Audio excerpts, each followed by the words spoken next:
We didn't need tank fields to use tanks, so why do we need airfields for aeroplanes? Kemerovo officer, probably.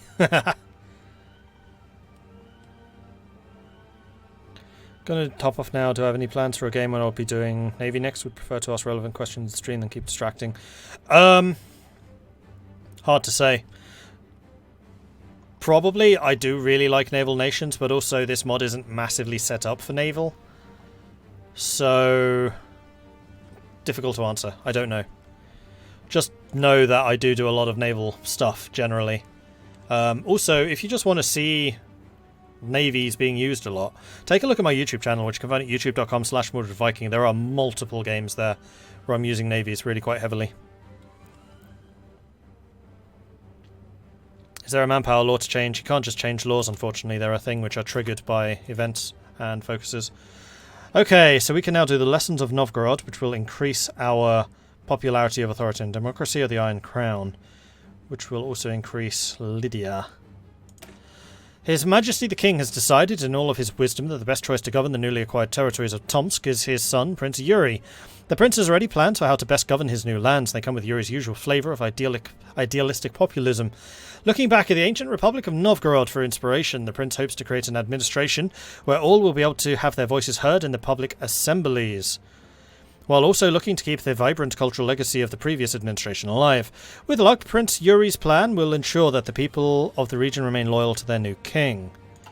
Or we have the Iron Crown.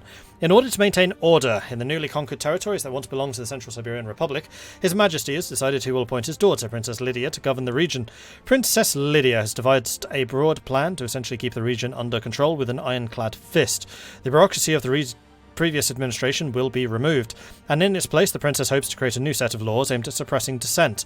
Under her administration, peace and stability will be all but assured, and those who would defy the king's authority would find themselves squashed under the boot heel of your police forces. And this would also make us a lot more despotic, whereas Yuri would make us authoritarian democrat. I think we are a despotic government. Yes, we are. So she would strengthen the government, but Novgorod.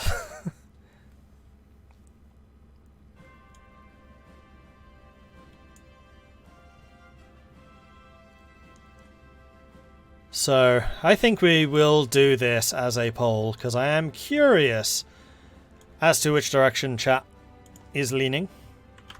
Who should rule?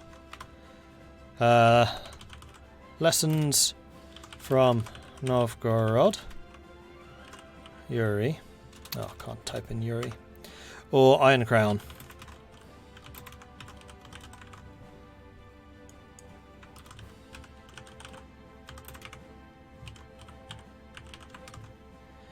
So, Lessons in Novgorod is Yuri. The Iron Crown is Lydia, who is sworn to carry up Iron Crown burdens. Okay, vote, vote, vote. Get your votes in. Let me know what you think. Who should rule over the new state of Tomsk?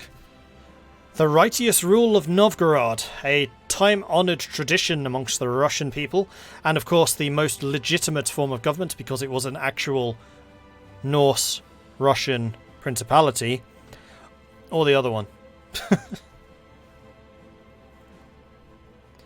What are the two unselectables? They're related to Silence the Hawks, not Return of the King. Different part of the focus. And the vote is at the top of the chat.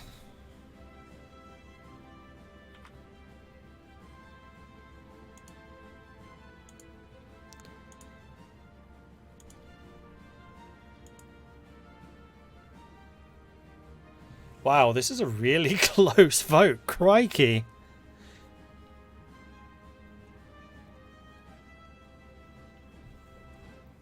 And if this ties, we're voting for Boris. Boris! I bet Boris comes out of nowhere and just seizes the throne. Like, after all of the work that we've done balancing Yuri versus Lydia, Boris just comes in. Bulletproof Boris. Who is invincible. I love that both of those characters are called Boris.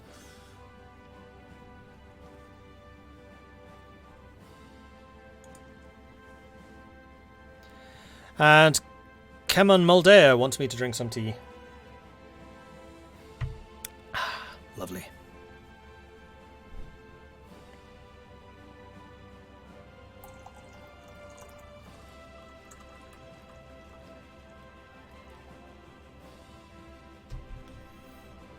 Oh man. So I've been playing a lot of Conan Exiles recently, and you can get what's called a bearer character, which is basically somebody who can carry a lot of stuff. He follows you around. So of course the first female bearer I got, I called Lydia. Because of course I did.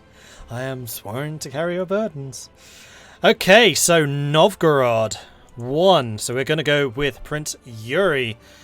This is so close. 48% went to Lydia and 52% went to Yuri. We had Callsign Slinky coming in with 8,150 bits. That's a crazy number of bits there, Callsign. Crikey! Thank you very, very much for that. And then Ilbeard also contributed 41,000 channel points. So a lot of people throwing quite a lot of weight behind their words. But we are indeed going to go with Novgorod.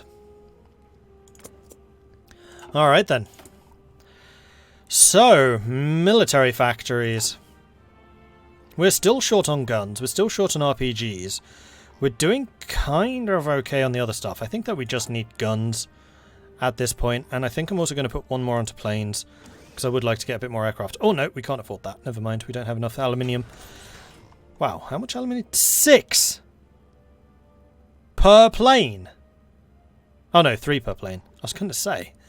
Even 3 is a lot. We have 2, so we'd only be short 1, but still that's with the rubber as well. Basically get another half plane per month at current efficiency levels.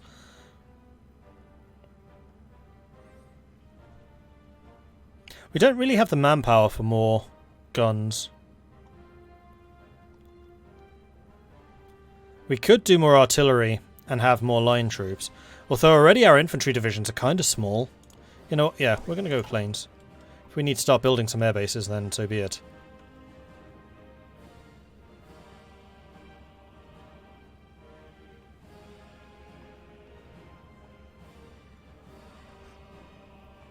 Hey, do you happen to know where the Admiral Lancer skill, torpedo screen penetration, actually does?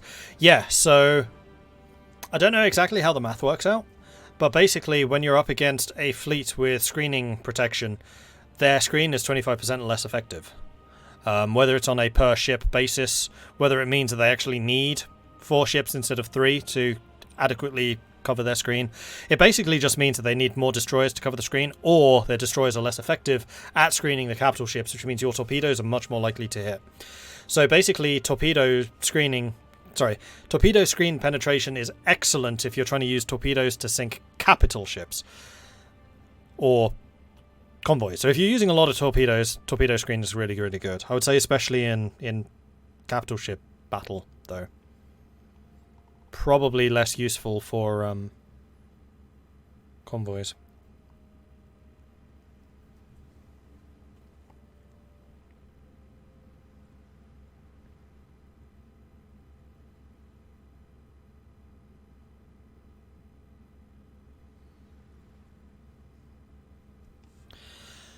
Okay, so Novosibirsk. Wow, we have so many more factories than you do now. Their fielded manpower is quite high. Their units must be huge. Thankfully our units just hit harder. And they've left their capital completely unguarded. Like, completely. Presidium of the Supreme Soviet declared war on the all-Russian government of Amur. Oh, these are the legitimate the legitimate Soviet government. I thought Amur was over here. There it is. Irkutsk versus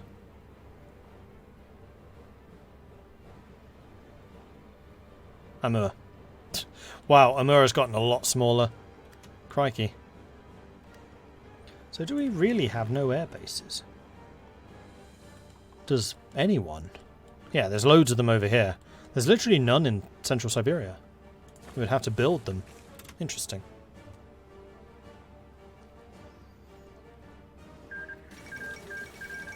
Echeverria elected president of Mexico. As was the case since the past elections, Luis Echeverria of the Partido Revolucionario Institucional since the presidency in the landslide fashion.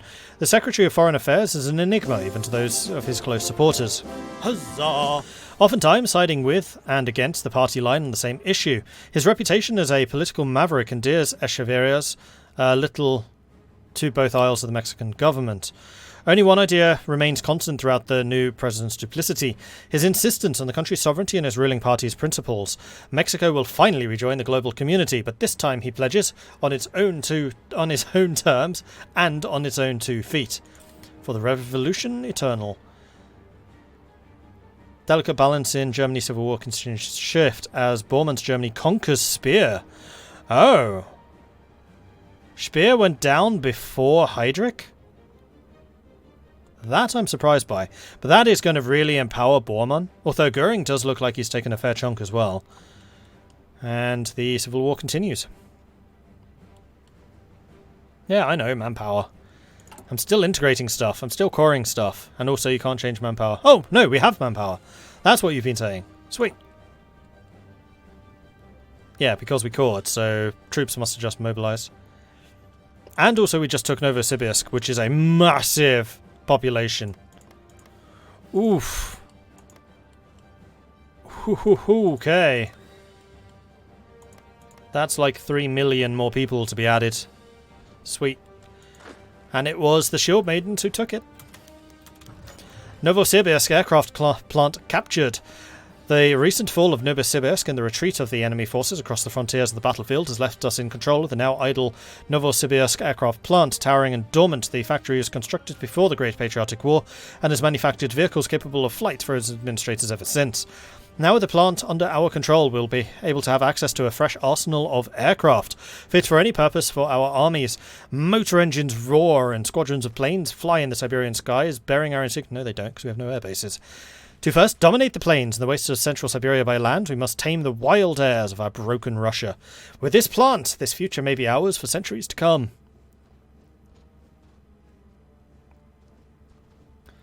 Tactical bombers, really? Production cost minus 15%. CAS. Production cost minus 10. Close air support attack plus 7.5. Air support agility plus 10. Okay, so TAC bombers and CAS are better. But not fighters, interestingly.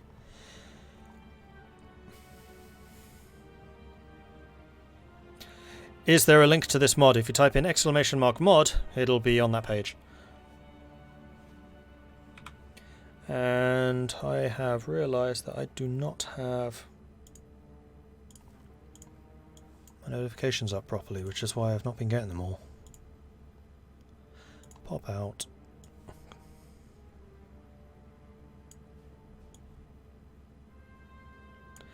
Alright, what have I missed?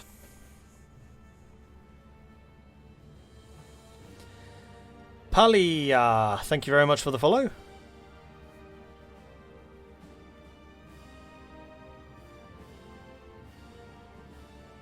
Grim, thank you very much for the 7-month Twitch Prime resubscription. I completely missed that one. Thank you. Been away from the channel for a bit. I see a new Hearts of Iron 4 mod on the channel. Yes, and it's a good one. This is really good. Kemon Mulder gave me a tea, which we already did. Historical Kill, thank you very much for the 15-month resubscription. Very much appreciate that. 15 months, enjoying every minute. Thank you. And then Pew Pew, I die, wants me to drink some tea. You did a gift sub earlier as well, did you?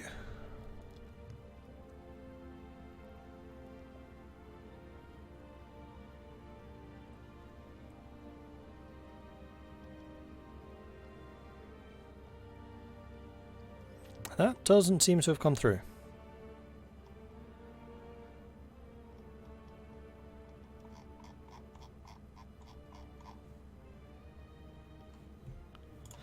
Let's see if that's something that Streamlabs picked up.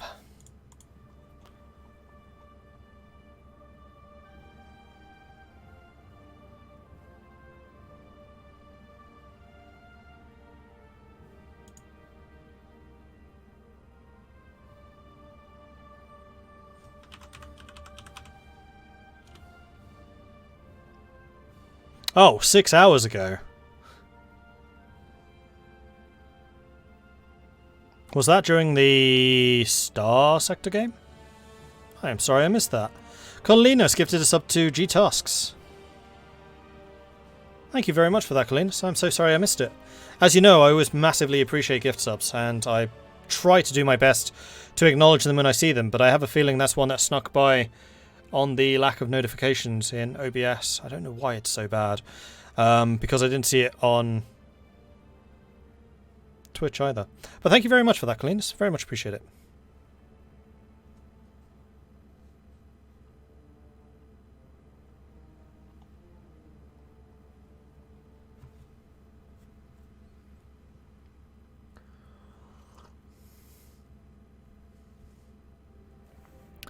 JSC Novosibirsk Aircraft Production Association plant, named after VP Chekhov, Napo, is one of the largest aerospace manufacturers in Russia, founded in 1936. Oh, interesting.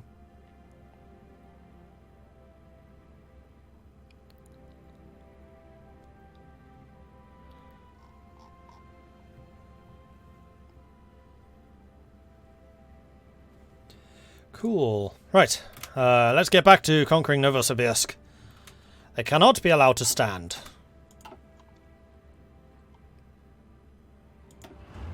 Okay, pushing them back, although your attack has ceased for reasons, so let's cancel where you are now. Put you in Huzzah! here. Have you strong pop to there, and then attack here after. Go. Huzzah! And then once you're done with your current attack, you attack there. Go.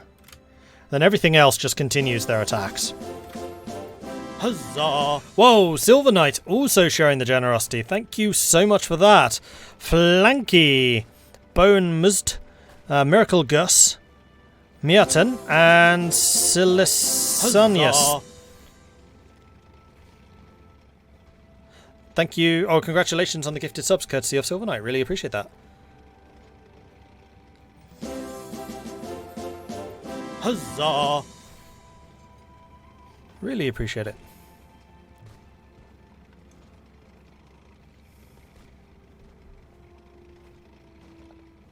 Yes, you can queue orders. They're a bit finicky to set up, as you just saw. You've basically got to link them together manually, but yes, you can.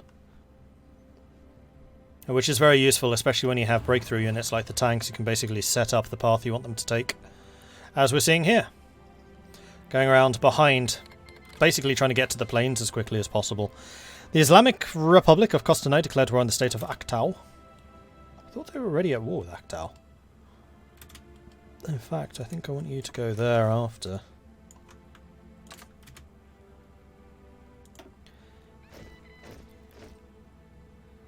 We'll effectively chop them in half. And there we go. Principality of Kemerovo has declared the Federation of Novosibirsk and Altai in the war. Not even a falcon can fly against the storm. And Kemerovo continues to grow ever larger. And this also means that we need to do some more coring. Integrations, that's the word. 60 days. So we've shaved off 10 days through the focuses, basically. And we are getting a little low in the old political power. Wait.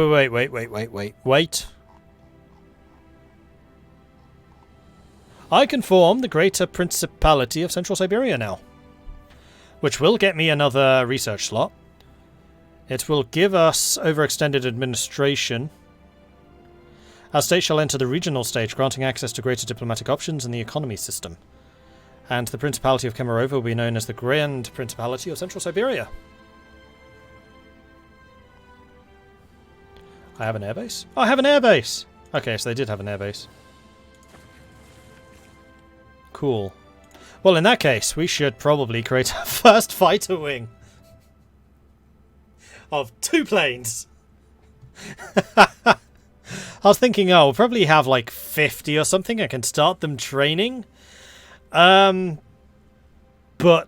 2? I think I'll hold out on that.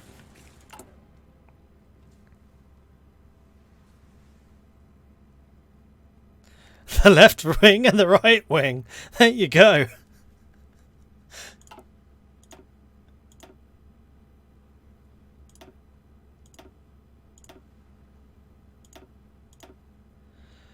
Can I rename wings? I thought you could. I don't think you can. Oh, wait, yes.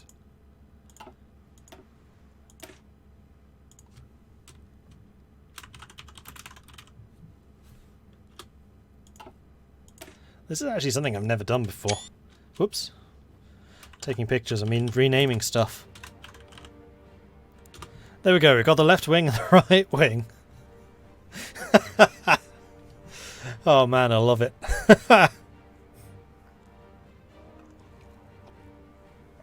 Do the free aviators have an airbase?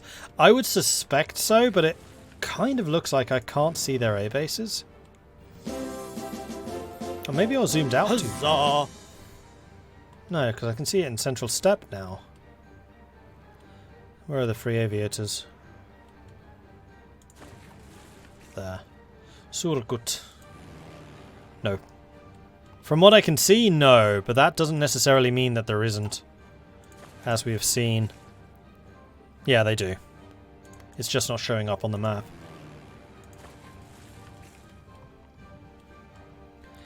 Katie Cat, thank you very much for the resubscription as well. Really appreciate that. Coming in at 24 months. That is a 2-year resubscription. Thank you so much for the ongoing support there, Katie. And congratulations on earning those far superior orange wings. Thank you.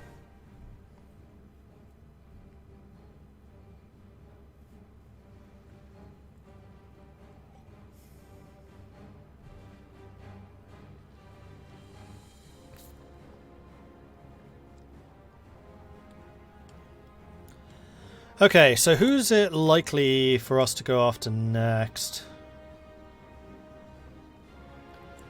I actually don't know. Alright, next question. Who's the most dangerous? Probably Menjiang. Possibly the Divine Mandate of Siberia.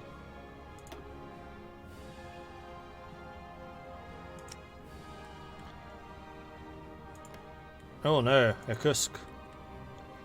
Irkutsk is actually probably the most dangerous.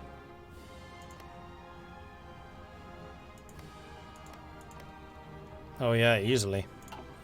Okay, so let's go and station your troops on that border, facing that way.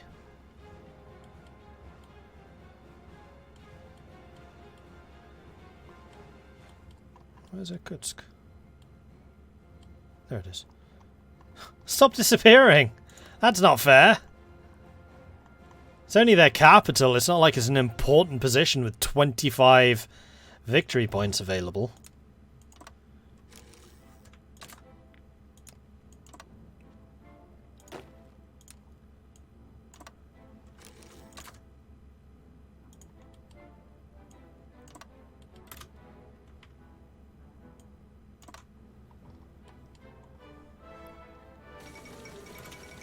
And we have 3 military factories I need to allocate as well. President Kennedy assassinated. John Fitzgerald Kennedy, the newly inaugurated President of the United States, was assassinated this afternoon while being driven through the city of Dallas by a man identified as the radical Guyanese nationalist, motivated by the belief that the President Kennedy was intent on hegemonizing his country. After the recent disgrace and resignation of President Nixon and the sudden disturbing murder of his successor, the United States is in a state of shock. Speaker for the House, John McCormack, has raced into the White House to be sworn in as president and attempt to gain control of the traumatized country. America has suffered through a tumultuous few years, and now the nation's future seems more uncertain than ever. Time will tell if the American rise to the occasion or collapse under this pressure. It just takes a second to die. And we have another factory available. The only thing we are really short on now is aluminium. We have lots of steel, we have lots of tungsten.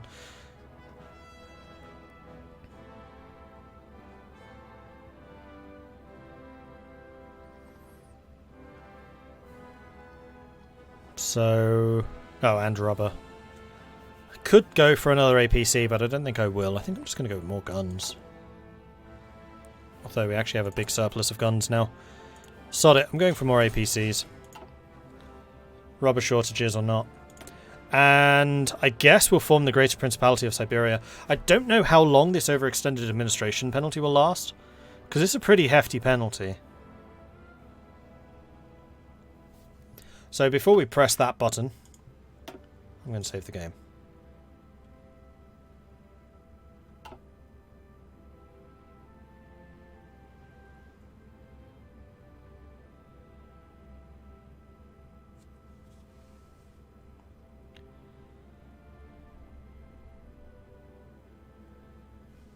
You'll fix it through focuses. Yeah, that's what I imagined. Do it. Do it now. Kemerovo unifies Central Siberia. Reports from the lands of Central Siberia are conflicting and uncertain, but what is for certain is the region has experienced unprecedented upheaval with the expansion of the warlord states of Nikolai Krylov. The former Soviet general had sided with the fledgling Central Siberian Republic before defecting during the Siberian War, establishing his own clique and giving himself the title of Supreme Ruler, Autocrat, and King of the Rus, Rurik II, after the medieval prince that founded the Rurik dynasty. This unusual identity, as assumed, has now become well known in Russia and abroad, as his kingdom has wrestled control over wide swathes of land. Other nations look on with awe at this new and absurd faction, and that has now shot at Russian unification. What a madman, what a genius, what a legend! And we can now research some other things. Do we have all of the engineering? We are in 1964. We have all of those. We don't have the radar, but I don't think we necessarily need it. What about the industry? Industry, we are lagging way behind.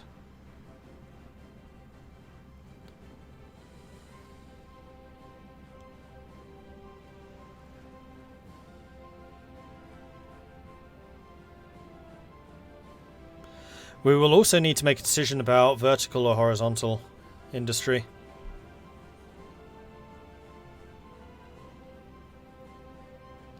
And mass production versus batch production.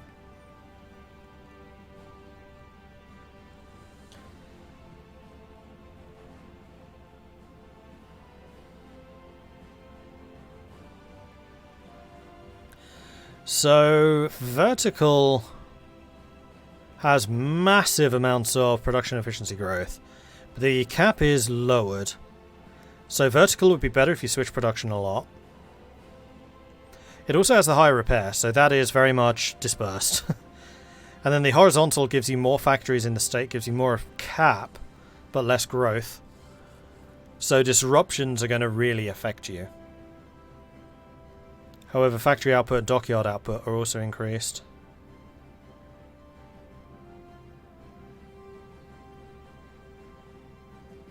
But that's basically a whopping 30% more factories per state. Now, here's the next question. How many factories can I get in these states? Enough where it would probably matter. I mean, if you have 10 factory slots, there's basically 3 extra factories per province. That's basically 1, 2, 3, 4, 5, 6. 60 factories-ish.